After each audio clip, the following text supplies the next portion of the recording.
Nous ouvrons cette conférence de presse sous le signe de la liberté, mais surtout sous le signe de l'espoir pour la Guinée bibloquiste et peuplocratique.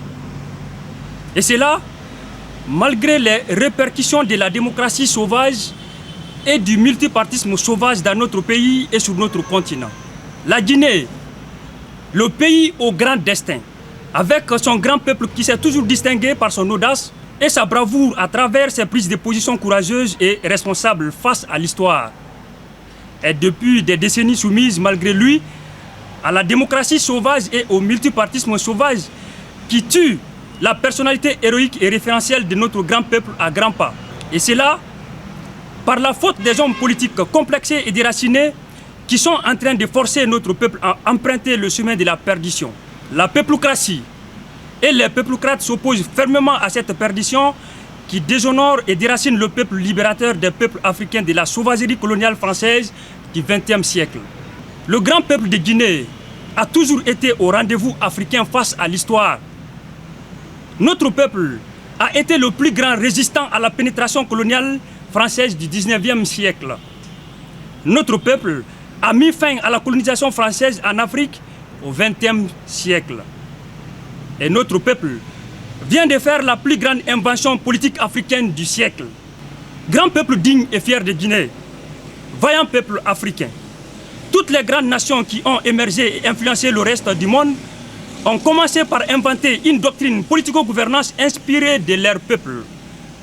Une doctrine qui converge sincèrement l'envie fondamentale des acteurs de la société.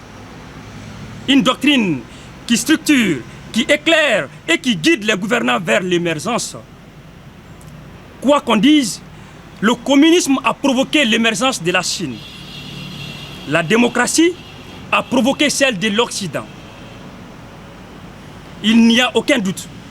La peuplocratie provoquera la nôtre. Aucun peuple ne se développera tant qu'il n'invente pas sa propre voie de l'émergence. Le peuple de Guinée, à travers l'invention de la peuplocratie, rentre une énième fois dans l'histoire africaine en libérant l'esprit du vaillant peuple africain de l'endoctrinement étranger, du complexe d'infériorité, de cette démocratie et de son multipartisme sauvage qui nous divise, qui crée de la haine fratricide au sein de notre peuple. Elle marque également le début d'une nouvelle ère pour le peuple africain. La démocratie limite notre intelligence, notre niveau de réflexion et d'action pour notre développement. Il est donc impératif que cela s'arrête. Durant tout le temps de la colonisation jusqu'à présent, il continue de nous endoctriner par des modes de vie et culture qui nous complexent et déracinent.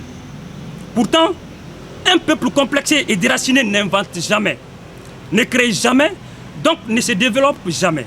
La démocratie, c'est le pouvoir occidental sur les peuples fragiles du monde. C'est pourquoi, ici et maintenant, nous appelons le peuple de Guinée, nous appelons également le vaillant peuple africain à faire le choix de la peuplocratie. La peuplocratie nous rendra souverains, enracinés, dignes, décomplexés et respectés parmi les peuples du monde. Sortir de la doctrine démocratique pour la doctrine peuplocratique, c'est sortir de la location pour entrer chez soi.